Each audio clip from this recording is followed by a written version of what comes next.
வணக்கம். நான் உங்கள் எக்ஸாம் குரு காளி. ஒவ்வொரு டிஎன்பிஎஸ்சி எக்ஸாம் நடந்து முடிஞ்சதுக்கு அப்புறமும் அந்த தேர்வுல கேட்கப்பட்ட கேள்விகள், அதுக்கான விடைகள், அதுல நம்ம ஆன்லைன் கிளாஸ்ல எடுத்த விஷயங்கள்ல எவ்வளவு விஷயம் வந்திருந்தது, அதுக்கான ப்ரூஃப் வீடியோ போடுறத நம்ம வழக்கமா வச்சிருக்கோம். நமக்கு தெரிஞ்சு பெரிய பெரிய இன்ஸ்டிடியூட், பெரிய தமிழ்நாட்டில் இருக்கக்கூடிய பெரிய நிறுவனங்கள் யாரா இருந்தாலும் சரிதான், சரியான ப்ரூஃப் வீடியோவை எந்த விஷயத்துக்கு கொடுத்துருக்க மாட்டாங்கன்னு நம்புறேன். இதுதான் உங்களுக்கு தொடர்ச்சியான முதல் முறையான ஒரு வீடியோவா இருக்கும். ஏற்கனவே குரூப் 1க்கு போட்டிருக்கோம், அதுக்கு முன்னாடி குரூப் 4க்கு போட்டிருக்கோம். இப்போ நடந்து முடிஞ்ச குரூப் 2 குரூப் 2A செப்டம்பர் 14 நடந்த தேர்வுக்கான ப்ரூஃப் வீடியோவை நம்ம பார்க்க போறோம். முதல் சப்ஜெக்ட், நம்ம ஆஸ்தான சப்ஜெக்ட் எதுன்னு பாத்தீங்கன்னா இந்திய அரசியலமைப்பு, யூனிட் நம்பர் 5ல வர்றது. அதுல எவ்வளவு கேள்விகள் கேட்டிருந்தாங்க அப்படின்னா 11 கேள்விகள் இந்த நம்ம ஆன்லைன் கிளாஸ்ல இருந்து, நம்மளுடைய ஆன்லைன் பேட்ச் நம்ம எடுத்தோம் இல்லையா மொபைல் ஆப்ல கிளாஸ், அதுல இருந்து 11 கேள்விகள் கேட்டிருக்காங்க. 11 நம்ம நடத்தினதுதான். குரூப் 2ல 11 கேட்டாங்க, 11மே நம்ம நடத்தினதுதான் கேட்டிருக்கிறாங்க. மொத்தமா இந்த ஆன்லைன் கோர்ஸ்ல பாத்தீங்கன்னா நடந்து முடிஞ்ச ரெக்கார்ட் வீடியோ கோர்ஸ்ல ஒரு 25 ஹவர்ஸ் இருக்கும். அந்த 25 ஹவர்ஸ் படிச்சிருந்தாலே போதும் 11 கொஸ்டினுக்கு ஆன்சர் பண்ண முடியும். நான் வழக்கமா சொல்றதுதான், நம்ம கிளாஸ்ல நீங்க நடத்துனது அப்படியே மக்கப் பண்ணிட்டு போனீங்கன்னா உங்களோட ஃபுல் மார்க் வாங்க முடியுமான்னு கேட்டா முடியாது. நம்ம கிளாஸ் நீங்க கவனிச்சிருக்கணும், காது கொடுத்து கேட்டிருக்கணும், உள்வாங்கியிருக்கணும். ஏன்னா கான்செப்ட் வைஸ் புரிஞ்சாதான் நம்ம அதுக்கு சரியான பதில கொடுக்கவே முடியும். இல்லை அப்படின்னா கண்டிப்பா கொடுக்க முடியாது. நான் ஒவ்வொரு கிளாஸ்லயும் நீங்க நம்மளுடைய வீடியோ இருக்குது, மொபைல் ஆப்ல செக் பண்ணி பாருங்க. நம்ம கோர்ஸ்ல ஜாயின் பண்ணவங்க எல்லா இடத்துலயும் சொல்லியிருப்பேன், இந்த கோர்ஸ் வந்து group 1, group 2, group 4, SSC, railway, SI, police, SSC எக்ஸாம்னு இந்த எக்ஸாமுக்குன்னு கிடையாது. ஜென்ரலா இந்திய அரசியல் அமைப்புன்னு ஒரு சப்ஜெக்ட் ஒரு எக்ஸாம்ல கேட்கறாங்க அப்படின்னா இதை தாண்டி வெளியிலே போகக்கூடாது. அந்த மாதிரி தான் நம்ம கிளாஸ் எடுத்திருப்போம். கான்செப்டை புரிஞ்சுக்கிட்டு படிங்கன்னு ஒவ்வொரு கிளாஸ்லயும் சொல்லியிருப்பேன். வீடியோ இருக்கு, செக் பண்ணி பார்த்துக்கங்க. நம்ம கோர்ஸ்ல ஜாயின் பண்ணவங்களுக்கு தெரியும். நம்ம டைரக்டா இந்த ஆன்லைன் கோர்ஸ்ல என்னென்ன விஷயங்கள் இருந்தது அந்த ப்ரூஃப் எல்லாத்தையும் இப்ப பார்க்க போறோம். அதுக்கு முன்னாடி நெக்ஸ்ட் நம்ம புதுசா இப்ப வந்து பாத்தீங்கன்னா 15 மாசத்துக்கு 15 மந்த்ஸ் கோர்ஸ் வந்து லான்ச் பண்ண போறோம். அது டிஎன்பிஎஸ்சியில SSC exam, railway, SI, police எல்லா எக்ஸாம், இது மட்டும் இல்லாம அனைத்து போட்டித் தேர்வுகளுக்கும் பயன்படுற மாதிரி பிசிக்ஸ் எடுக்க போறோம், constitution, geography, economy, history, INM, chemistry, unit 8, unit 9 எடுக்க போறோம். யூனிட் 8ல செகண்ட் ஹாஃப் மட்டும்தான், இலக்கியம், திருக்குறள் பாட்டை டச் பண்ண போறது கிடையாது.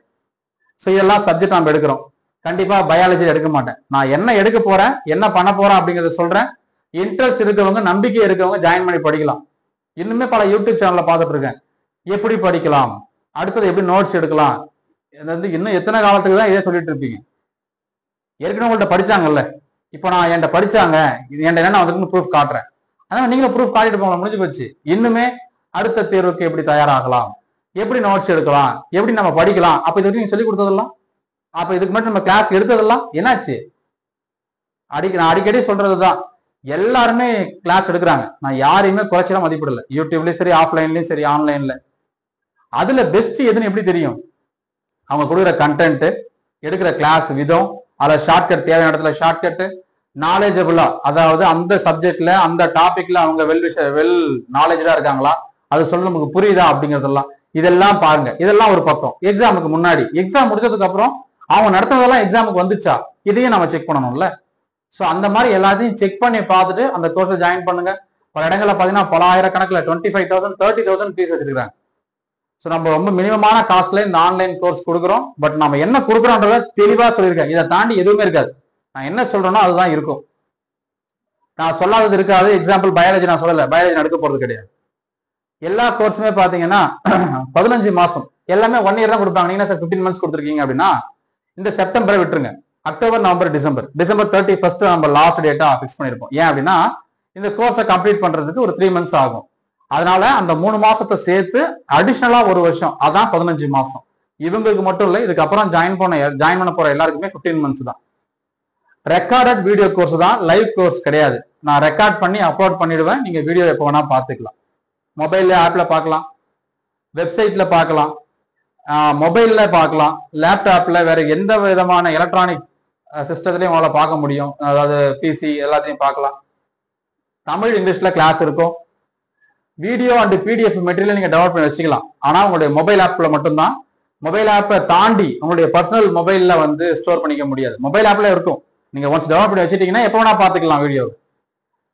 ஆஃப்லைன்ல அந்த வீடியோவை நீங்க எப்போ வேணா பார்த்துக்க முடியும், டவுன்லோட் பண்ணி வச்சுட்டீங்கன்னா. இதுக்கான ஃபீஸ் பாத்தீங்கன்னா 2,999 பிளஸ் ஜிஎஸ்டி இருக்கும்னு நினைக்கிறேன். ஒரு 80 rupees இருக்கும் அடிஷனலா. இந்த பிரைஸ் வந்து டிசம்பர் 31 வரைக்கும் தான். அதுக்கப்புறம் இதை இன்க்ரீஸ் பண்ணிடுவோம். அதே போல பாத்தீங்கன்னா இதே கோர்ஸுக்கு persons with disability, destitute widow, நம்ம ஓல்டு ஸ்டூடெண்ட் இவங்க எல்லாருக்கும் 1,500 50%. இதுல 50% ஆஃபர் கொடுத்துருக்கோம். இதுவும் டிசம்பர் 31 வரைக்கும் தான். அதுக்கப்புறம் இந்த ஆஃபர் இருக்காது. சரிங்களா? இந்த ஜெனரல் ஆஃபர் தான் இருக்கும். இதுவே இன்க்ரீஸ் ஆகிறது வாய்ப்பு இருக்கு. Subjects notes available. அதாவது தனியா எனக்கு நோட்ஸ் மட்டும் வேணும்னு கேட்கறாங்க இல்லையா? ஸோ உங்களுக்கு நம்ம நோட்ஸ் மட்டும் கொடுத்துட்றோம். பிரிண்டட் தான், பிடிஎஃப்லாம் இனிமேல் கிடையாது. இது ஒரு விஷயத்துல நான் தெளிவா இருக்கேன். இனிமேல் யாருக்குமே எதுக்காகவும் பிடிஎஃப் ஷேர் பண்றதே கிடையாது. இதுதான் பண்ண போறோம். நான் முதல்ல சொன்னதுதான். நான் இனிமேல் வந்து இதுல ஜாயின் பண்ணுங்க, இதுல நல்லா இருக்கு, இதுல ஒருத்தான கண்டுபிடிக்கும் அப்படிலாம் கிடையாது. இருக்கு, கோர்ஸ் இருக்கு, ப்ரூஃப் காட்டுறோம். நம்பிக்கை இருந்தா ஜாயின் பண்ணுங்க. இல்லைன்னா 30,000 40,000 கட்டி எங்க வேணா ஜாயின் பண்ணுங்க. எனக்கு எந்த கவலையும் கிடையாது. என்ன நம்பி நாம ஏற்கனவே இதுக்கு முன்னாடி குரூப் 1 குரூப் 4லயே பாத்தீங்கன்னா 100 பேர் ஜாயின் பண்ணாங்க. போதும். அந்த 100 பேருக்கு நான் உண்மையா உழைச்சிருக்கேன், கண்டென்ட் கொடுத்துருக்கேன், எக்ஸாம்ல வந்திருக்குது, அது போதும். ஏன்னா நம்ம திரும்ப திரும்ப சொல்லும் போது அது ப்ராப்பரா யாருக்கு போய் சேரவே மாட்டேங்குது. அவங்க அதை புரிஞ்சுக்கவும் கிடையாது. அவங்க என்ன பண்றாங்கன்னா மறுபடியும் போய் ஒரு பெரிய பெரிய இன்ஸ்டியூட்ல பெருசா பணம் கட்டி சேர்ந்தாதான் நல்லா எடுப்பாங்க அப்படிங்கிற ஒரு நம்பிக்கை இருக்கு. சொல்லுவாங்கல்ல, வெள்ளையா இருக்கவங்க போய் சொல்ல மாட்டான் அப்படிங்கிற மாதிரி அந்த மனநிலையில இருக்குது. ஸோ பிரிண்டட் மெட்டீரியல் இருக்குது, தேவைப்படுறவங்க வாங்கிக்கலாம். கோர்ஸ்ல ஜாயின் பண்ணாலும் ஜாயின் பண்ணலனாலும் பிரிண்டட் மெட்டீரியல் தனியா செப்பரேட்டா ஃபீஸ் பே பண்ணி ஜாயின் பண்ற மாதிரி தான் இருக்கும். அதாவது இதுல யாரெல்லாம் இன்ட்ரெஸ்ட் காட்டுறாங்களோ அவங்களுக்கு மட்டும் நான் பிரிண்ட் போட்டு அவங்களுக்கு டைரக்டாவே அவங்க அட்ரஸுக்கு நான் கொரியர் பண்ணிடுவேன். பிரிண்டட் மெட்டீரியல் என்ன சப்ஜெக்ட்டுக்கு தேவையோ அந்த சப்ஜெக்ட். இண்டிவிஜுவல் சப்ஜெக்ட் இருக்குது, தனித்தனியாக சப்ஜெக்ட் வேணும் சார் சொல்றவங்களுக்கு தனித்தனியா கோர்ஸ் இருக்குது. ஒவ்வொரு சப்ஜெக்டும் 699. எல்லாத்துக்கும் கூட பிளஸ் ஜிஎஸ்டி வரும், ஜிஎஸ்டி இருக்கும். இதுவும் டிசம்பர் 31 வரைக்கும் தான். நான் எல்லாத்தையும் ஏன் இந்த டைம் செட் பண்ணிருக்கேன்னா அதுக்குள்ள இந்த கோர்ஸ் கம்ப்ளீட் ஆயிடும். அதனால இந்த டைம் பிக்ஸ் பண்ணி வச்சிருக்கேன். இப்போ நம்மளுடைய டிஸ்கிரிப்ஷன்ல, இந்த வீடியோ கீழே டிஸ்கிரிப்ஷன்ல பாத்தீங்கன்னா வெப்சைட் லிங்க், வெப்சைட்ல போய் நீங்க ஜாயின் பண்ணலாம். மொபைல் ஆப்ல ஜாயின் பண்ணலாம். iOS நீங்க ஐபோன் வச்சிருந்தீங்கன்னா அதுல யூஸ் பண்ணிக்க முடியும். டெலிகிராம் குரூப், கான்டாக்ட் நம்பர் எல்லாமே நம்ம டிஸ்கிரிப்ஷன்ல இருக்குது. அதை யூஸ் பண்ணி டவுன்லோட் பண்ணி ஜாயின் பண்ணிக்கோங்க. இந்த மொபைல் ஆப்பை பிளே ஸ்டோர்ல இருந்து டவுன்லோட் பண்ணிக்கலாம். எக்ஸாம் குரு காலி அப்படிங்கிற மொபைல் ஆப். Mobile number 8870302702. இந்த நம்பருக்கு நீங்க அட்மிஷன் ஆகிற இன்ட்ரெஸ்ட் இருக்கவங்க மட்டும் கான்டாக்ட் பண்ணலாம். மெசேஜ் பண்ணா மட்டும் போதும். மெசேஜ் பண்ணா கண்டிப்பா நான் ரிப்ளை பண்ணுவேன். கால் பண்ணீங்கன்னா சில நேரங்கள் எடுக்க முடியாது, அதனால தவறாக எடுத்துக்கொள்ள வேண்டாம். முதல் கேள்வி, மொத்தம் 11 கேள்வி. ஃபர்ஸ்ட் கொஸ்டின் பார்க்க போறோம். பாருங்க, குடியரசுத் தலைவர் பத்தின டீடைல் கொடுத்துருக்காங்க. ராதாகிருஷ்ணன் தவறு, ஜாகிர் ஹுசைன் தவறு, பக்ருதீன் அலி அகமது சரி, சஞ்சீவ் ரெட்டி சரி. என்ன கேட்டிருக்காங்கன்னா சரியான இணையை தேர்ந்தெடுக. அப்ப 3,4 சரி. சரிங்களா? இதுக்கு ப்ரூஃப் பார்த்துடலாமா? நம்ம நோட்ஸ்ல இது அப்படியே கிளாஸ்ல கொடுத்துருப்பேன். ராதாகிருஷ்ணன் அவருடைய பீரியட் பாருங்க, அசியூம்டு ஆபீஸ், லெஃப்ட் ஆபீஸ். உள்ளுக்குள்ள வந்தவங்க அந்த டைம் ஜாயின் பண்ணது, அவரு ரிட்டையர் ஆனது அல்லது இறந்து போன டேட், அந்த டேட்டுக்கு பாரு. இங்க பாருங்க, ராதாகிருஷ்ணன் 62 to 67. இங்க என்ன கொடுத்துருக்காங்க? 61 கொடுத்துருக்காங்க, தப்பு. ஜாகிர் ஹுசைன் 67 69 இறந்துடுறாரு 69ல. 66 கொடுத்துருக்காங்க, தப்பா? அப்புறம் பக்ருதீன் அலி அகமது, சஞ்சீவ் ரெட்டி 74 77 கொடுத்துருக்காங்க. பக்ருதீன் அலி அகமது 74, நீலம் சஞ்சீவ் ரெட்டி 77. கரெக்டா கொடுத்துருக்காங்களா? சோ இதுதான் முதல் கேள்விக்கான ப்ரூஃப். அடுத்தது பார்க்கலாமா? இரண்டாவது கேள்வி. சட்டப்பிரிவு 240 மூலம் தனக்கு வழங்கப்பட்ட அதிகாரத்தின் படி ஜனாதிபதி பிபி மண்டல் கமிஷனை பிற்படுத்தப்பட்டோர் ஆணையத்தை தலைவராக நியமித்தார். இவ் ஆணையம் பின்தங்கிய நிலையை தீர்மானிக்கும் 11 குறிகாட்டிகளை உருவாக்கியுள்ளது. ரொம்ப ரொம்ப முக்கியமானது. இந்த ஆணையம் யார் தலைமையில செயல்படுது, எல்லாம் எதுக்காக செயல்படுது, எல்லாம் கரெக்ட் தான். ஆனா விதி தப்பு. 240 கொடுத்துட்டாங்க. விதி என்னது? 340 இல்லையா? அப்போ இதுக்கான பதில் என்னன்னு பாத்தீங்கன்னா இது தவறு, இது சரி. அதுக்கான ப்ரூஃப் பார்த்துடலாமா? நம்ம கிளாஸ்ல ஒவ்வொரு வாட்டி நான் தெளிவா சொல்லியிருப்பேன், நல்லா கவனிச்சீங்கன்னா தெரியும். 340 பிற்படுத்தப்பட்ட வகுப்பினர் நிலையை ஆராய விசாரிக்க ஒரு கமிஷனை நியமிக்கலாம். யார் நியமிக்கலாம்? குடியரசுத் தலைவர் நியமிக்கலாம். அப்படி நியமிச்சு அது அரசியலமைப்புல சேர்க்கப்பட்டதுதான் என்ன விதி? 338B. 338B, national commission for backward classes. தேசிய பிற்படுத்தப்பட்டோருக்கான ஆணையம். இந்த ஆணையத்தை அமைச்சது எப்பப்பா? 338 பி, 102வது சட்ட திருத்தம். இது மூலமா தான் உள்ளுக்குள்ள என்ன பண்றாங்க, எடுத்து வந்து சேர்க்கிறாங்க. எப்படி சேர்த்தாங்க? ஏன்னா 340ல அரசியலமைப்புல என்ன சொல்லுதுன்னா, பிற்படுத்தப்பட்டோரின் நிலையை ஆராய்வதற்காக ஒரு ஆணையத்தை அமைச்சுக்கலாம் அப்படின்னு சொல்லுது. அந்த ஆணையம் தான் இந்த 338 பியா உள்ள வந்து சேர்ந்திருக்கு. அப்ப 340 இதனுடைய வேலை என்ன? அந்த இன மக்களுக்கு அவங்களுக்கு நடக்கக்கூடிய விஷயங்களுக்கு அவங்களுக்கு எதாவது என்ன பண்ணணும், ஹெல்ப் பண்ணணும். சமுதாய ரீதியாக, கல்வி ரீதியாக, பொருளாதார ரீதியாக அவங்களுக்கு ஏதாவது உதவுறதுக்கு வாய்ப்பு இருக்கு அப்படின்னு பார்த்து அரசாங்கம் செய்யணும். அதுதான் என்னுடைய டியூட்டி. அதான் இங்க கொடுத்துருக்குறாங்க. அடுத்தது இன்னொரு அருமையான கேள்வி. அரசியலமைப்பை உருவாக்கியவர்கள் அரசின் கடமைகளாக அரசியலமைப்பின் எந்த வடிவத்தை சேர்த்துள்ளனர்? நல்லா புரிஞ்சுக்கோங்க. நிறைய பேர் இந்த கேள்வியை பார்த்த உடனே அரசின் கடமைகள்னா அடிப்படை கடமைகள்னு போட்டிருப்பாங்க. தவறு. என்ன சரியான பதில்? அரசு நெறிமுறைப்படுத்தும் கோட்பாடுகள். நம்ம ஒவ்வொரு வாட்டியும் டிபிஎஸ்பி எடுக்கும் போது தெளிவா சொல்லியிருப்போம். Directive principle of state policy. நல்லா புரிஞ்சுக்கோங்க. அடிப்படை உரிமைகள் நமக்காக, அடிப்படை கடமைகள் நமக்காக, அரசு நெறிமுறைப்படுத்தும் கோட்பாடு நம்மை ஆட்சி செய்பவர்களுக்காக, அதாவது அரசுக்காக. ஒரு அரசாங்கம் எப்படி இருக்கணும் அப்படிங்கிறதுக்காக சொல்லியிருப்பாங்க. பாருங்க, அரசு நடைமுறைப்படுத்தும் கோட்பாடுகளை நீதிமன்றம் மறு ஆய்வு செய்ய இயலாது. ஆனால் அரசாங்கம் சட்டம் இயற்றும் பொழுது மனதில் இதனை வைத்துக் கொள்ள வேண்டும். It shall be the duty of the state. கொடுத்திருக்காங்களா? Duty of the state. இதுதான் சொல்றோம். அரசினுடைய கடமையாக இருப்பது அரசு நெறிமுறைப்படுத்தும் கோட்பாடு. இதெல்லாம் அரசாங்கம் செய்யணும் அப்படின்னு சொல்லிட்டு கொடுத்திருப்பாங்க. இதுதான் இதற்கான ப்ரூஃப். அடுத்தது, தவறான இடையை கண்டறிக. பட்டங்கள் துரத்தல் கரெக்ட். 21 உயிர் வாழ்தல் மற்றும் தனிமனித சுதந்திரம் கரெக்ட். 23, 24 அப்படியே மாத்தி கொடுத்துட்டாங்க. அது இல்லாம தவறாகவும் கொடுத்துட்டாங்க. 23 என்னன்னு பாத்தீங்கன்னா, இந்த யாசகம், பிச்சை எடுத்தல், அதுக்கப்புறம் பாத்தீங்கன்னா பணமே சம்பளமே கொடுக்காம கட்டாய உழைப்பு, ஊதியமற்ற உழைப்பு, மனித சுரண்டல், இதெல்லாம் பாத்தீங்கன்னா 23ல வரும். அப்ப தப்பா கொடுத்துருக்காங்க. 20 கைது செய்வதற்கு எதிரான உரிமைகள். அதாவது ஒருத்தர் தப்பு பண்ணிட்டாலும் ஒரு தண்டனை கொடுக்க போறாங்க. அப்படி தண்டனை கொடுக்கும் பொழுதுமே அவங்களுக்கு சில உரிமைகளை அரசாங்கம் நம்ம அரசியல் அமைப்பின் மூலமாக கொடுக்குது. என்னன்னு பாத்தீங்கன்னா, அவரு குற்றம் செஞ்சுட்டார் அப்படின்னா அந்த குற்றத்திற்கான தண்டனை என்னவோ அதுதான் கொடுக்கணும். அவர் குற்றம் செஞ்ச காலத்தின் தண்டனை என்னதோ அதுதான் கொடுக்கணும். ஒரு குற்றத்துக்கு ஒரு முறைதான் தண்டனை கொடுக்கணும். ஒருத்தரை துன்புறுத்தி, வற்புறுத்தி சாட்சியாக மாற்றக்கூடாது. இதெல்லாம் வரும். அப்ப இதெல்லாம் தப்பா கொடுத்துருக்காங்க. ஸோ ஆன்சர் தவறான இணை கேட்டிருக்கிறாங்க. 3, 4 தான் தவறான இணை. இப்ப இதுக்கு ப்ரூஃப் பார்க்கலாமா? அந்த 4 விதியும் பார்த்துடலாமா? டக்கு டக்குன்னு பார்க்கலாம் பாருங்க. 18 அபாலிஷன் ஆஃப் டைட்டில்ஸ். ஷார்ட்கட் சொல்லி கொடுத்துருப்பேன்.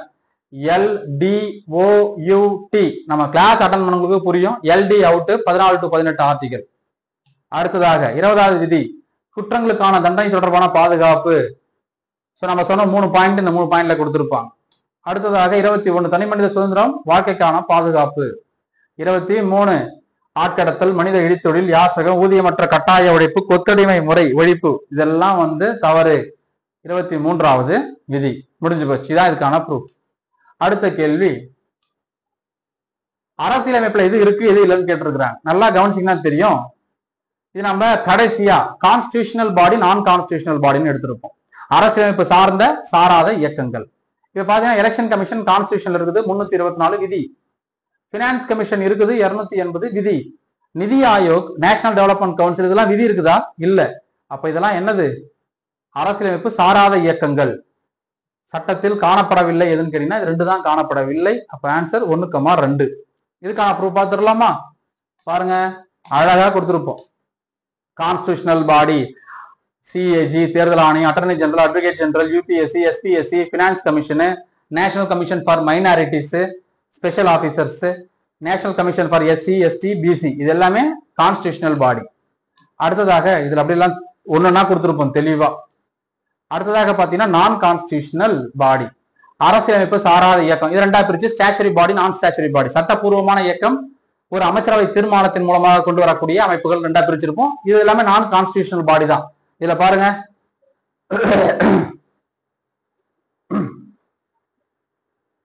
திட்டக்குழு, பிளானிங் கமிஷன், நிதி ஆயோக், நேஷனல் டெவலப்மெண்ட் கவுன்சில், முதல்ல சிபிசி இங்க இருக்கும், அதுக்கப்புறம் இங்க மாறிடும், அதுக்கப்புறம் சிபிஐ இங்க மாறினா கூட எல்லாமே என்னதான், எல்லாமே நான் கான்ஸ்டிடியூஷனல் பாடி தான். கரெக்டுங்களா? டன். சோ இதுதான் இதற்கான பதில். சோ இது சம்பந்தமான விஷயங்கள் எல்லாமே ஹேண்ட் ரிட்டன் நோட்ஸ்ல கொடுத்துருப்போம். இன்னொரு அருமையான கேள்விப்பா, நம்மலாம் அடிச்சு சொல்லுவோம், இந்த கேள்விக்கான பதில்கள் எல்லாம் யாருமே தெளிவா எடுத்திருக்க மாட்டாங்க. நம்ம அவ்வளோ அக்யூரேட்டா எடுத்திருப்போம். பார்த்தீங்கன்னா தெரியும், CICSIC, அதாவது ஸ்டேட், ஸ்டேட்னா மாநில அளவில், அப்புறம் சென்ட்ரல் லெவல்ல மத்திய அளவில் தகவல் ஆணையம், இன்ஃபர்மேஷன் கமிஷன், அதை பத்தி கேள்வி கேட்டிருந்தான். இதுல இந்த உறுப்பினர்கள், தலைவர்கள் இவங்களெல்லாம் மறுநியமனம் செய்வதற்கு வாய்ப்பு இருக்கா? இருக்கு, இல்ல, அது சம்பந்தமான கேள்விதான். சரியா? பாருங்க, இதுல பாத்தீங்கன்னா both are not eligible for reappointment. எது கரெக்ட்னு கேட்டிருக்கிறாங்க. இருவருமே மறுநியமனத்திற்கு சாத்தியம் இல்லாதவர்கள். ரீஅப்பாயின்மெண்ட் ரெண்டு பேரும் பண்ண முடியாது, மத்தியிலையும் செய்ய முடியாது, மாநிலத்திலையும் செய்ய முடியாது. அதுக்கு ப்ரூஃப் பார்க்கலாமா? நான் இதான் சொன்னேன்ல, இது நோட்ஸ் நான் ஹேண்ட் ரிட்டன் எழுது பாத்தீங்கன்னா 2018ல, இப்போ பாத்தீங்கன்னா 2024, கிட்டத்தட்ட 6 வருஷம் ஆயிடுச்சு. 6 வருஷத்துக்கு அப்புறம் நம்ம நோட்ஸ் நின்று பேசிட்டு இருக்குது. பாத்தீங்கன்னா தெரியும், ஒரு நோட்ஸை இன்னைக்கு நான் பல வீடியோ பாக்குறேன். இப்போ பாத்தீங்கன்னா நான் இன்னைக்கு செப்டம்பர், இன்னைக்கு 16 நைட்டு 12 மணிக்கு இந்த வீடியோ ரெக்கார்ட் பண்ணிட்டு இருக்கேன். இப்போ இந்த நேரத்துல நாம ஏதாவது ஒரு யூடியூப் சேனல்ல பார்த்தாலும் இன்னும் சொல்லிட்டு இருக்கிறாங்க, எப்படி நோட்ஸ் எடுக்கணும், எப்படி படிக்கணும், எதை படிக்கணும், படிக்கிறத மாத்தணும். அதெல்லாம் கிடையாது. இதெல்லாம் நம்ம ஏற்கனவே சொல்லிட்டோம். இதெல்லாம் 6 வருஷத்துக்கு முன்னாடி சொல்லியாச்சு. கிளாஸையும் எடுத்து அதை ப்ரூவ் பண்ணியும் காட்டியாச்சு. எக்ஸாம்ல எப்படி வருது, எவ்வளவு கேள்விகள் வருது அப்படிங்கிறதையும் நம்ம நோட்ஸ் ப்ரூவ் பண்ணி காட்டிடுச்சு. அதுக்கான ஒரு ப்ரூஃப் தான் இது. 11 கேள்விக்கான பதில். அதுல 11ல பெஸ்ட் நான் இதை சொல்லுவேன். ஏன்னு பாருங்களேன், state central information commission, state information commission எப்படி எடுக்கணும் பாருங்க. நோட்ஸ் எப்படி உருவாக்குனாங்க, யார் முதல் தலைவர், யார் இப்ப இருக்கிறாங்க, யார் முதல் தலைவர், யார் இப்ப இருக்கிறாங்க தமிழ்நாட்டுல, இதோட நியமனம் என்ன, பதவிக்காலம் என்ன, நீக்கம், மறுநியமனம், சம்பளம் எல்லாம் எப்படி, இவங்களை மொத்தமா எத்தனை பேர் இருப்பாங்க, யார் நியமனம் பண்ணுவாங்க, நியமனம் பண்றது ஒரு குழு, அந்த குழுல யாரெல்லாம் இருப்பாங்க, எவ்வளவு டீட்டெயில் கொடுத்துருக்கோம் பாருங்க. ஜஸ்ட் ஒரே பேஜ்ல இதை பார்த்தாலே இதை தாண்டி நீங்க ரிவிஷன் பண்றதுக்கு ஒண்ணுமே இருக்காது. பாருங்க, மறுநியமனம் இல்லை, மறுநியமனம் இல்லை அப்படியே கொடுத்துருக்கோமா. இது இன்னைக்கு எழுதுனது கிடையாது, 2018ல எழுதுன நோட்ஸ். ஓகே, சோ அப்படியே பாருங்க, அப்படியே கொடுத்துருக்கானா. டன். இவ்வளவுதான். இதே போலதான் குரூப் 1ல 2 கொஸ்டின் கேட்டிருந்தான். 2 நான் ப்ரூஃப் காட்டியிருந்தேன். இப்படிதான்ப்பா கேட்கறான், நம்ம நோட்ஸ் மட்டும் நீங்க படிச்சாலே போதும் போதும் சொல்ற காரணமே இதுதான். அடுத்தது இன்னொரு அருமையான கேள்வி. இதெல்லாம் நான் திரும்ப திரும்ப சொல்றேன், ஓப்பன் சேலஞ்சஸ். இதெல்லாம் யார் நடத்திருக்காங்க, அவங்களுக்கு ப்ரூஃப் தாராளமா காட்ட சொல்லுவோம், நம்ம செக் பண்ணி பார்த்துருவோம். எந்தெந்த இடங்கள்ல யார் இதெல்லாம் தெளிவாக விளக்கியிருக்கிறாங்க அப்படிங்கிறத நம்ம தெரிஞ்சுக்கணும். பாருங்க, 1963 நமக்கு நல்லா தெரிஞ்சது எதுன்னு பாத்தீங்கன்னா, மக்கள் பிரதிநிதித்துவ சட்டம், ரெப்ரசன்டேஷன் ஆஃப் பீப்புள் ஆக்ட், மக்கள் பிரதிநிதித்துவ சட்டம். 4க்கு 2 வரணும். 4க்கு 2 ஒரே ஆப்ஷன் தான் வரும். நான் ஏவை லாக் பண்ணிடுறேன், ஏவை லாக் பண்ணிட்டேன். இப்போ நான் ப்ரூஃப் எல்லாம் பாத்துடலாமா ஒன்னா? பாருங்க, இதுவும் 2018ல எழுதின நோட்ஸ், கைப்பட எழுதினது. 1951 ரெப்ரசன்டேஷன் ஆஃப் பீப்புள் ஆக்ட், மக்கள் பிரதிநிதித்துவ சட்டம். இல்ல விவி பேட் பத்தி, டெபாசிட் இழப்பு பத்தி எல்லாம் எழுதியிருப்போம் நம்ம நோட்ஸ்ல இருக்கிறது.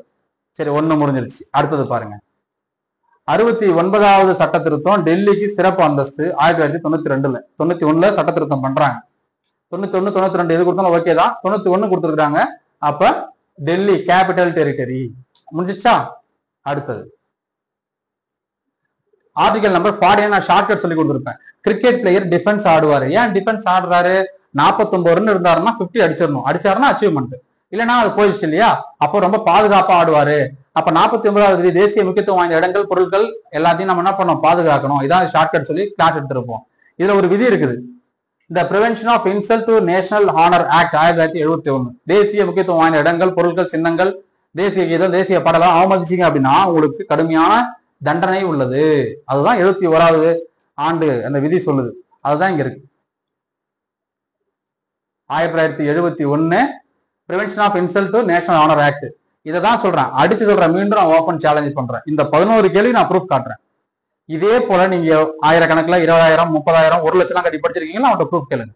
அவங்க நடத்திருக்காங்களா பாருங்க, நடந்து உங்களுக்கு புரிஞ்சுதா பாருங்க, ஷார்ட்கட் சொல்லிருக்காங்களான்னு பாருங்க. எல்லாத்துக்கு மேல மிக கம்மியான பிரைஸ்ல இந்த கோர்ஸ் எல்லாம் கொடுத்தோம் தெரியுமா? அந்த பாலிட்டி கோர்ஸை 499 ரூபாய்க்கு கொடுத்தேன். ஒரு 40 பேர் 50 பேர் ஜாயின் பண்ணாங்க, அவ்வளவுதான். எப்ப? ஏப்ரல் மாசத்துல இன்னைக்கு வரைக்கும் ஸோ நல்ல கண்டென்ட்டுக்கு நல்ல விஷயத்துக்கு நீங்க கொடுக்குற சப்போர்ட் இவ்வளவுதான். இதனால எனக்கு எந்த லாஸும் கிடையாது. நான் உழைக்கிறது கடைசி வரைக்கும் உழைச்சிட்டு தான் இருப்பேன். ஏன்னா போய் 10 பேர் ஜாயின் பண்ணா போதும், 10 பேருக்கு எடுத்துட்டே தான் இருப்பேன், எடுத்துட்டே இருக்கதான் போறேன். இது நீங்க தான் யூஸ் பண்ணிக்கணும், யூட்டிலைஸ் பண்ணிக்கணும். இது நம்ம யூஸ்ஃபுல்லா, இது நம்ம கரெக்டா இருக்குமா, நம்ம வேற இடத்துல படிக்கிறதுக்கு பதிலா இது நம்மளுக்கு யூஸ்ஃபுல்லா இருக்குமா, நீங்க யோசிச்சு பார்த்து முடிவு பண்ணி அடுத்த கட்டத்தில் பயணிக்கலாம். இல்ல நான் மீண்டும் 20,000 கட்டுவேன், 40,000 தான் கட்டுவேன், தலைகளாகத்தான் குதிப்பேன் அப்படி என்றால் உங்களுடைய விருப்பம். நெக்ஸ்ட் முக்கியமானது விலங்குகள் அல்லது பறவைகள் அல்லது சின்னங்கள், இது தொடர்பாக விஷயங்களை கொடுத்துட்டு கேட்டிருக்கிறாங்க. இப்போ இந்தியாவை பொறுத்தவரை 2 விஷயம் கொடுத்துட்டான். இல்ல குழப்பறதுக்காகவே வெறும் டால்பின் கொடுத்துட்டான். நம்ம வந்து ரிவர் டால்பின் அப்படின்னு கொடுத்துருக்கணும். கேங்டிக் பிளெயின்ல, கேஞ்சஸ் ரிவர்ல, அதாவது கங்கை சமவெளியில கங்கை நதியில இருக்கக்கூடிய நீர்வாழ் உயிரினம் தான் இந்த ஆற்று ஓங்கில் சொல்லுவாங்க. ரிவர் டால்பின் நல்லா புரிஞ்சுக்கோங்க. ஓகே, சில இடங்கள்லாம் சீல் தான் இருக்கும், நம்ம ரிவர் டால்பின் சொல்லணும். இவரு டால்பின் கொடுத்துருக்கான். ஆற்று ஓங்கில் அப்படின்னு தமிழ்ல பேரு டால்பின். இன்னொன்னு ராயல் பெங்கால் டைகர்.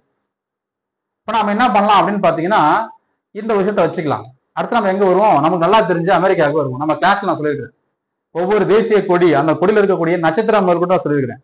அமெரிக்காவுக்கு ஒரு மாதிரி இருக்கும், ஆஸ்திரேலியாவுக்கு ஒரு மாதிரி இருக்கும், நியூசிலாந்துக்கு ஒரு மாதிரி இருக்கும். கிளாஸ்ல நம்ம தெளிவா எக்ஸ்பிளைன் பண்ணியிருப்போம். அமெரிக்காவுக்கு மூலையில மட்டும் கட்டம் கட்டியிருப்பான் தனியா மேல, ஆனா ஆஸ்திரேலியாவுக்கு நியூசிலாந்துக்கு நட்சத்திரம் இருக்கும். அதுல எண்ணிக்கை வரைக்கும் நம்ம சொல்லியிருக்கிறோம். ஓகேங்களா? இப்ப அமெரிக்காவை பொறுத்தவரையில பால் ஈகிள், எப்பவுமே அமெரிக்காவோட சின்னம் பாத்தீங்கன்னா அது வந்து கழுகு இருக்கும். கரெக்டுங்களா? இதை வச்சு நம்ம மேட்ச் பண்ணலாம். 3க்கு 1, 3க்கு 1ன்னு ஒரே 2 ஆப்ஷன் இருக்கு. சரி இருக்கட்டும். இப்போ 1க்கு வரலாம். இந்தியாவுக்கு வருவோம். இந்தியாவுக்கு டால்பின், இந்தியாவுக்கு Royal Bengal tiger, Royal Bengal tiger. So 1க்கு 2 வர மாதிரி ஆப்ஷன் கொடுத்துருக்கான், 1க்கு 5 வர மாதிரி ஆப்ஷன் கொடுத்துருக்கான். ஸோ இதுல விலங்கு சம்பந்தமா எடுத்துக்கிட்டோம் அப்படின்னா நாம புலியை எடுத்துக்கலாம், வங்கப்புலி. ஏன்னா ராயல் பெங்கால் டைகர் கொடுத்துட்டான், கரெக்டா கொடுத்துட்டான். இங்க ரிவர் டால்பின் கொடுக்கல, ரிவரே கொடுக்கல. ஸோ அதனால நம்ம இதை எடுத்துக்க முடியாது. அதனால நம்ம ஆப்ஷன் டிக்கு போறோம். இருந்தாலும் வெயிட் பண்ணி பார்ப்போம் டிஎன்பிசி ஆன்சர் கீழே என்ன கொடுக்குறாங்கன்னு சொல்லிட்டு. இது இந்த டால்பின், அப்புறம் பீகாக்கு, அது மயில், இது எல்லாமே நம்ம கான்ஸ்டியூஷன்ல எடுத்துட்டோம் ஆல்ரெடி. இது மட்டும் இல்லாம நம்ம ஜியாகிரபிலையும் எடுத்துருக்கிறோம். அதுக்கான ப்ரூஃப் தான் இது. இந்திரா காந்தி தான் 1972 ராயல் பெங்கால் டைகரை என்ன பண்ணாங்க, தேசிய விலங்காக அறிவிச்சாங்க. அதுக்கு முன்னாடி வரைக்கும் நமக்கு ஆசிய சிங்கம், ஆசிய சிங்கமா இருந்த எடுத்துட்டு வங்கப்புலி, இந்தியாவில் இருக்கக்கூடிய வங்கப்புலியை தான் என்ன பண்றாங்க, தேசிய விலங்காக இந்திரா காந்தி அறிவிக்கிறாங்க. மற்ற எல்லா விஷயம் நம்ம அதில் எடுத்திருப்போம். எத்னாலஜிக்கல் மியூசியம், இது வந்து பல வாட்டி நம்ம கிளாஸ்ல எடுத்ததுதான். நம்ம நோட்ஸ் எல்லாம் கொடுக்கல, நோட்ஸ்ல கொடுத்துன்னு சொல்லுவோம், கொடுக்கலாம் சொல்லுவோம், நோட்ஸ்ல கொடுக்கல. பட் இருந்தாலும் கிளாஸ்ல நம்ம நடத்திருக்கிறோம். இந்தியாவை வந்து இனங்களின் அருங்காட்சியகம், மனித குலத்தின் அருங்காட்சியகம் அப்படின்னு சொன்னது ஏவி ஸ்மித். நம்ம கிளாஸ்ல எடுக்கல அப்படின்னாலும் இது நம்ம பல வாட்டி கிளாஸ்ல நம்ம பேசினதுதான். நான் லைவா வீடியோ எடுக்கும்போது என் வீடியோல பாத்தீங்கன்னா தெரியும், வீடியோ கோர்ஸ்ல அடிக்கடி சொல்லிட்டே இருப்பேன், இது விஏ ஸ்மித்தா ஏவி ஸ்மித்தா டவுட் வரும். விஏ ஸ்மித்தா ஏவி ஸ்மித்தா, இல்ல விஏ தான் அப்படின்னு சொல்லி நான் அடிக்கடி சொல்லியிருப்பேன். ஸோ விஏ ஸ்மித் அப்படிங்கிறது தான் இது கரெக்டான ஆன்சர். கிளாஸ்ல எடுத்ததுதான். இது தனியா நம்ம ப்ரூஃப் காட்டல, ஏன்னா அது தனியாக நம்ம எதுவும் நோட்ஸ் எழுதி வச்சு நம்ம எக்ஸ்பிளைன் பண்ணல, வாயால சொன்னதுதான். கடைசியா தவறான கூற்றை வந்து கண்டுபிடிக்க சொல்றாங்க. சர்க்காரி ஆணையம், சர்க்காரி ஆணையம் 83 தான் அறிவிச்சாங்க. 247 பரிந்துரை, 356 நீக்குவதற்கு பரிந்துரைச்சதா கிடையாது. அதிகார பட்டியல்ல மாநிலத்துக்கு அதிக அதிகாரம் தரணும், வரி விதிப்பு எல்லாம் பிரிச்சுக்கிறதுக்கு மாநிலத்துக்கு அதிக அதிகாரம் தரணும்னு சொல்லிச்சா, சொல்லல. அப்ப தவறானது எதுனா 3, 4 தான் சரி, 3, 4 தான் சரி. ரைட்டுங்களா? இதுக்கான ப்ரூஃப் பார்த்துடலாமா? தெல்ல தெளிவா அழகா எக்ஸ்பிளைன் பண்ணியிருப்போம் நம்மளுடைய பெய்டு கோர்ஸ்ல. சர்க்காரி ஆணையம் 1983 ஜூன் மாதம் நியமிக்கப்பட்டது. இதுல பாத்தீங்கன்னா மத்திய மாநில அரசுகளான குழுக்கள அந்த அதிகாரங்களை ஆராய்ச்சி பண்றதுக்காக ஏற்படுத்தப்பட்டது, நடுவண் அரசால் ஏற்படுத்தப்பட்டது. இவருடைய ஃபுல் நேம் என்னன்னு பாத்தீங்கன்னா ரஞ்சித் சிங் சர்க்காரியா. இந்த ரஞ்சித் சிங் சர்க்காரியா யாருன்னா ஓய்வு பெற்ற உச்ச நீதிமன்றத்தின் தலைமை நீதிபதி. இதுல 3 நபர் ஆணையம், ஒருத்தர் தான் இவரு மீது 2 பேர் இருக்கிறாங்க. யாரு? சிவராமன், சென்னு, 2 பேர் மெம்பர்ஸா இருந்திருக்கிறாங்க. இந்த குழு பாத்தீங்கன்னா என்னென்ன விஷயங்களை பத்தி பேசுது, சட்டப்பேரவை அதிகாரம், ஆளுநர் அதிகாரம், விதியின் 356 அதிகாரங்கள் போன்றவற்றில் இயங்கு நிலையே நீடித்திருக்க வேண்டும். நல்லா புரிஞ்சுக்கோங்க. நம்ம கிளாஸ் படிச்சா மட்டும் போதாது, புரிஞ்சுக்கணும்னு சொன்னால இங்கதான் புரிஞ்சுக்கணும். நீங்க இயங்கு நிலையே நீடித்திருக்க வேண்டும். அது எப்படி இருக்குதோ அதிகாரம் அப்படியே இருக்கணும். அதுக்கு கூடுதலான அதிகாரம் தான் கொடுத்துருக்காங்க. ஆளுநருக்கு என்ன அதிகாரம் கொடுத்துருக்காங்க, ஆளுநர் நினைச்சாருன்னா ஒரு மாநில அரசே கவுக்க முடியும். ஆனா அதுக்கான வேலிட் ரீசன் இருக்கணும். ஆளுநர் நினைச்சாருன்னா ஒரு நபரை தகுதி நீக்கம் செய்ய முடியும். ஆன்டி டிஃபெக்ஷன் லா அவருக்கு அந்த அதிகாரம் கொடுத்துருக்காங்க. ஆளுநர் இல்லைன்னா சபாநாயகருக்கே அந்த அதிகாரம் கொடுத்துருக்காங்க, சட்டமன்றத்துக்கு அந்த அதிகாரம் கொடுத்துருக்காங்க. சபாநாயகர் நினைச்சா கூட ஒரு நபர் என்ன பண்ண முடியும், அவரை அந்த பதவியிலிருந்து எம்எல்ஏ எம்எல்சி பதவியிலிருந்து தூக்க முடியும். இதெல்லாம் இயங்கு நிலையே நீடித்திருக்க வேண்டும். ஆனா நம்ம கொஸ்டின் என்ன கொடுத்துருக்கான், 356 நீக்க சொன்னாங்க கொடுத்துட்டான். நீக்க சொல்லியிருக்காரு, என்ன சொல்லியிருக்காரு, நீடித்திருக்க சொல்லியிருக்காரு, நீக்க சொல்லல. ரைட். மொத்தமா இந்த குழு பாருங்க 247 பரிந்துரைச்சது. அதுல 180 தவிர மற்ற எதன பண்ணல அரசாங்கம் நடைமுறைப்படுத்த முடியல. நம்பர் கொடுத்துருக்கோம். பேஜ் நம்பர் பாருங்க, மொத்தம் 19 யூனிட்டா அத்தியாயமா 247 பரிந்துரை. இது எப்ப ரிலீஸ் பண்றாங்கன்னு பாருங்க. இது ரிலீஸ் பண்ணது 1987 அவங்க அறிக்கையை சமர்ப்பிச்சது. அதை நடைமுறைக்கு கொண்டு வந்ததுதான் ஜனவரி 1988 ஆண்டு 1600 பக்கங்கள் கொண்ட தனது அறிக்கையை வெளியிட்டது. அரசாங்கம் வெளியிடுது. இந்த கமிஷன் கவர்மெண்ட் கொடுத்துருச்சு. கவர்மெண்ட் ரிலீஸ் பண்ணது 88. டீட்டெயிலா கொடுத்துட்டோமா? இவ்வளவுதான் விஷயம். இப்பவே படிச்சு பாருங்க அந்த கேள்வியை. சர்க்காரியா 83 ரைட்டு, நான் 247 கரெக்ட், 356 அப்படிங்கிறது தப்பு. ஏன்னா நீக்க சொல்லல, நீடித்திருக்க சொல்லியிருக்கான். வரி விதிப்பை பத்தி அவங்க என்ன பண்ணல, எஞ்சிய அதிகாரங்கள் மாநில பட்டியல சேர்க்கணும். மாநில பட்டியலை பத்தி அவன் பேசவே கிடையாது. அதாவது இருக்கிறது அங்கங்க இருக்கட்டும், அந்த அதிகாரத்தை கரெக்டா பயன்படுத்துங்க அப்படின்னு சொல்லியிருப்பாங்க. அப்போ இது தப்பு. ப்ரூஃப் காட்டியாச்சா? அடுத்தது போலாமா? இன்னொரு அருமையான கேள்வி. இதுக்கு எல்லாம் அவங்களுடைய தனிப்பட்ட கருத்தை சொல்லிட்டு இருக்கிறாங்க. தமிழ்நாட்டுல திமுக நினைச்சிட்டு திமுக கட்சிக்காரங்க மாதிரி பேசிட்டு இருக்கிறாங்க. யாரும் கான்ஸ்டியூஷனே படிக்கல அப்படின்னு தெரியுதுல இருந்து. இந்திய கூட்டாட்சியில் ஆளுநர் அரசின் தலைவர், மத்திய அரசின் பிரதிநிதி என 2 விதமான பணிகளை மேற்கொள்கிறார். சரிதான், கரெக்ட் தானே? இந்தியன் பெடரல் ஸ்ட்ரக்சர்ல கவர்னர் அப்படிங்கிறது நம்ம ஸ்டேட்டோட ஹெட். பட் நாமினல் ஹெட் தான், ஒரு ஸ்டாம்ப் தான், ரப்பர் ஸ்டாம்ப் தான், யூஸ் பண்ணிப்பாங்க, அவ்வளவுதான். உண்மையான அதிகாரம் முதலமைச்சர் இருக்குது. அங்க பிரதமர்கிட்ட, இங்க முதலமைச்சர் கிட்ட. இங்க ஆளுநர் என்ற நிறுவனமே கூட்டாட்சிக்கு எதிரானதுன்னு கொடுத்துருக்காங்க. ஆளுநர் என்ற நிறுவனம் கூட்டாட்சிக்கு எதிரானது எங்க கொடுத்துருக்காங்க? கான்ஸ்டியூஷன்ல காட்டுங்க பார்க்கலாம். கவர்னர் அப்படிங்கிறது against the federal structure, federal system of India எங்க கொடுத்துருக்கான்? எங்கேயுமே கொடுக்கல. அப்படி கொடுத்துருந்தான்னா பின்னாடி இப்ப நம்ம படிக்க போற ப்ரூஃப் ஆர்டிகல்லாம் எப்படி வரும்? அதனால ஒண்ணு மட்டும்தான் சரி, இது தவறு, கூற்று சரி, காரணம் தவறு. இதுக்கான ப்ரூஃபை பார்த்துடலாம். அவன் டிஎன்பிசில என்ன ஆன்சருக்கு கொடுத்தாலும் சரி அதை எடுத்துக்கவே முடியாது. இதுதான் கரெக்ட், நான் சொல்றதுதான் கரெக்ட். 53 ஆளுநரை பத்தி பேசுது. எக்ஸிகியூட்டிவ் பவர், மாநில நிர்வாகம் யார் பேர் நடக்குதுன்னா அவர்கிட்ட தான், அவர் பேர் தான் நடக்குது. ஆளுநர் நியமனம் பண்றது மத்திய அரசு நியமனம் பண்ணுது, அவங்களுடைய பிரதிநிதியாக இங்க செயல்படுறாரு. இதெல்லாம் இங்க கொடுத்தாச்சு. அப்படிங்க வந்தீங்கன்னா conduct of the business of government of state, all executive action the government of state shall be expressed to be taken in the name of governor. நீ எல்லாத்தையும் ஆளுநர் பேர்ல செஞ்சுட்டு ஆளுநரே கூட்டாட்சிக்கு எதிரானது எப்படி சொல்லுவான்? ஆர்டிகல் 166 சொல்லுது, அரசியலமைப்பு சொல்லுது ஆளுநர் தேவை, ஆளுநர் கூட்டாட்சிக்கு எதிரானது எங்க சொல்லலையே. அந்த 2வது பாயிண்ட் தப்பு அப்படிங்கறத நம்ம இதை ஊர்ஜிதப்படுத்தலாம்.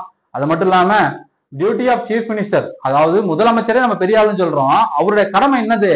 எல்லா இன்ஃபர்மேஷனையும் கொண்டு போய் யார்கிட்ட சேர்க்கணும்? ஆளுநரிடம் சேர்க்க வேண்டும். அவர் தான் டம்மி கையாச்சு, அவர் தான் வேஸ்ட் பீஸ் ஆச்சு, அவர் தான் கான்ஸ்டியூஷன் அன்கான்ஸ்டியூஷனல் ஆச்சு, அவர் தான் அகேன்ஸ்ட் த பெடரல் சிஸ்டம் ஆச்சு.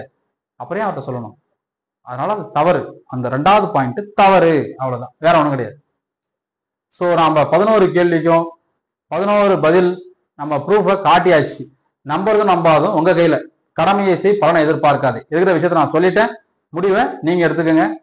இதே போல அடுத்தது வரக்கூடிய TNPSC exam, group 1, group 2, group 4, SSC, railway, SI, police, எந்த எக்ஸாமா இருந்தாலும் இது தாண்டி வேற எந்த மாதிரி எக்ஸாம் கேட்டாலுமே கான்ஸ்டியூஷனா இந்த கோர்ஸ் மட்டுமே போதும். அதே போலதான் physics, constitution, geography, economy, history, INM, chemistry, unit 8, unit 9 இது எல்லாமே எடுக்க போறேன். எல்லாமே ரெக்கார்டட் வீடியோ கோர்ஸ்.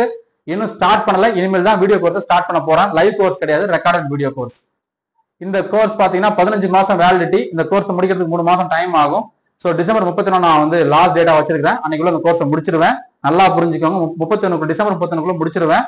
அது வரைக்கும் ரெக்கார்ட் பண்ணி வீடியோ நான் அப்லோட் பண்ணிட்டே இருப்பேன். இந்த சப்ஜெக்ட் எல்லாரும் அவங்களுக்கு இதுல இருந்து பாத்தீங்கன்னா நீங்க என்னைக்கு ஜாயின் பண்றீங்களோ அன்னைக்கு 15 மாசம் 1.25 வருஷத்துக்கு வேலிடிட்டி கொடுத்துருக்கிறோம். ரெக்கார்டட் வீடியோ தான், லைவ் கிடையாது. மொபைல்ல பாத்துக்கலாம் அல்லது லேப்டாப்ல சிஸ்டம்ல இதெல்லாம் பாத்துக்கலாம். தமிழ் இங்கிலீஷ்ல கிளாஸ் இருக்கும். வீடியோவையும் பிடிஎஃப் டவுன்லோட் பண்ணி வச்சுக்கலாம். எப்போ வேணா நீங்க பாத்துக்கலாம், ஆஃப்லைன்லயே பாத்துக்கலாம். ஆனா டவுன்லோட் பண்ணி பிரிண்ட் எல்லாம் போட முடியாது, யாருக்கும் ஷேர் எல்லாம் பண்ண முடியாது, நான் அலோவ் பண்றது கிடையாது. இதை ஸ்ட்ரிக்டா நான் ஃபாலோ பண்ண போறேன் இதுக்கப்புறம். போன வாட்டியா 2-3 பேருக்கு அனுப்புனேன், இந்த வாட்டி யாருக்குமே அனுப்புறதா கிடையாது. வீடியோஸ் ஆஃப்லைன்ல பாத்துக்கலாம். ஃபீஸ் 2,999 இந்த டேட்டுக்குள்ளார, அதுக்குள்ள டேட் இதுக்கப்புறம் பிரைஸ் இன்க்ரீஸ் பண்ணிடுவோம். அதே போல பிடபிள்யூடி டிடபிள்யூ ஓல்டு ஸ்டூடெண்ட்டுக்கு 1500 இதுவும் இந்த டேட்டோட முடிஞ்சிடும். நோட்ஸ் மட்டும் தனியா பிரிண்ட் மட்டும் கேட்டீங்கன்னா அதுக்கு நான் இன்னும் பிரைஸ் அமௌண்ட் நான் முடிவு பண்ணல. ஏன்னா பிரிண்ட் எவ்வளவு போறோம் உங்களுக்கு தெரியாது. பிரிண்ட் போடுற காஸ்ட் அதுக்கு நான் உழைச்சிருக்கேன் இல்லையா, நோட்ஸ் நான் எடுத்திருக்கேன்ல. முக்கியமான விஷயம், இந்த எல்லா நோட்ஸும் முழுக்க முழுக்க நானா எடுத்தது, எங்க இருந்தும் சுட்டது கிடையாது, வேற ஒருத்தங்க எடுத்து கொடுத்தது கிடையாது. முழுக்க முழுக்க எல்லா நோட்ஸும் ப்ரிப்பேர்டு பை காளிச்சரண் சுந்தரேசன். இதை தமிழ் இங்கிலீஷ்ல டைப் பண்ணதும் நானே தான், யார்ட்டையும் கொடுத்துலாம் டைப் பண்ணல, நானே தான் எல்லா ஒர்க்கையும் பண்றேன், நானே தான் கிளாஸும் எடுக்க போறேன், எல்லா சப்ஜெக்டும் நான் தான் எடுக்க போறேன். ஒவ்வொரு இண்டிவிஜுவல் சப்ஜெக்டா தேவைப்பட்டதுன்னா அதுல நீங்க ஜாயின் பண்ணிக்கலாம். இதான் அதுக்கான பிரைஸ்.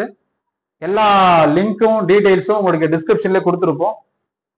வெப்சைட்ல நீங்க போய் ஜாயின் பண்ணிக்கலாம். Mobile app, iOS, Telegram, Instagram, contact number எல்லாமே டிஸ்கிரிப்ஷன்ல இருக்குது, செக் பண்ணிக்கோங்க.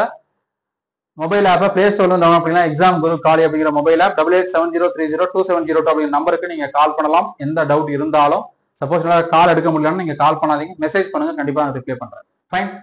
ஸோ கான்ஸ்டியூஷன் பார்த்தாச்சு. அடுத்தது பாத்தீங்கன்னா உங்களுக்கு INM வரப்போகுது. வெறித்தனமான சப்ஜெக்ட். 11க்கு 11 மொத்த கேள்வி நம்மள்ட்ட தான் கேட்டாங்க. ஓப்பன் சார்ஜ் நான் இப்பவே பண்ணிடுறேன்.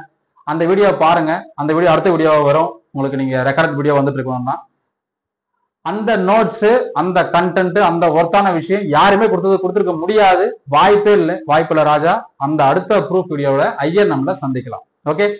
ஸோ இந்த வீடியோ உங்களுக்கு புரிஞ்சிருந்ததுன்னா, இதனுடைய உண்மைத்தன்மை உங்களுக்கு புரிஞ்சிருந்ததுன்னா இந்த வீடியோ லைக் பண்ணிட்டு உங்க ஃப்ரெண்ட்ஸுக்கும் ஷேர் பண்ணுங்க. நம்ம சேனலை தொடர்ச்சியா ஃபாலோ பண்ணுங்க. நீங்க நிறைய பேர் கேட்குறீங்க சார் நீங்க யூடியூப்ல வீடியோ போடுறது இல்லைன்னு. நான் முதலே உங்கள்கிட்ட முன்னாடி சொல்லியிருந்தேன், எங்க அம்மாவுக்கு கொஞ்சம் உடம்பு சரியில்லை, பர்சனலா எனக்கும் கொஞ்சம் உடம்பு சரியில்லை. இதுக்கு மேல யூடியூப்ல நம்ம ஃப்ரீயா வெறும் கண்டென்ட்டே கொடுத்துட்டு இருந்தோம் அப்படின்னு பாத்தீங்கன்னா அது யாருக்குமே சரியா போய் சேரல. அதனுடைய அந்த வீரியம், அந்த ஸ்ட்ரென்த் வந்து யாருக்கும் போய் புரியல. எல்லா யூடியூப் சேனல்ல மாதிரி நம்ம வந்து நினைச்சிட்டாங்க. இப்பவும் பதினாறு யூடியூப் சேனல்ல பாத்தீங்கன்னா இன்னும் உட்காந்துக்கிட்டு முகலாயர்கள், மராத்தியர்கள் கதை விட்டுக்கிட்டு இன்னும் வந்து அவர் சிவாஜி வந்தாரு அதே கதை சொல்லிட்டு தான். அவரெல்லாம் கேட்டு பல வருஷம் ஆயிப்போச்சு. டிஎன்பிசியில நாம எவ்வளவு வாட்டி நம்ம கிளாஸ்ன்னு சொல்லிட்டு யூடியூப்லன்னு சொல்லிட்டு நம்ம நம்புறது கிடையாது. அந்த வீடியோ தான் பாக்குறாங்க, அந்த வீடியோ லட்சக்கணக்கான வியூஸ் போயிருக்குது. ஆனா அது வந்து எக்ஸாமுக்கு கேள்வி வந்ததுன்னா ஒன்றும் கிடையாது. நம்ம சேனலை பாருங்க, 1000 அதிகபட்சம் 2000 வியூஸ் தான் போயிருக்கும். ஆனா நம்ம நடந்தது தான் வந்திருக்கோம். அடுத்தடுத்த வீடியோல பாத்தீங்கன்னா நான் யூடியூப்ல எடுத்தேன் பாருங்க ஃப்ரீயா, அதையே உங்களுக்கு ப்ரூஃபா காட்டுவேன். அடுத்தடுத்த வீடியோல பார்க்கலாம். நன்றி, வணக்கம்.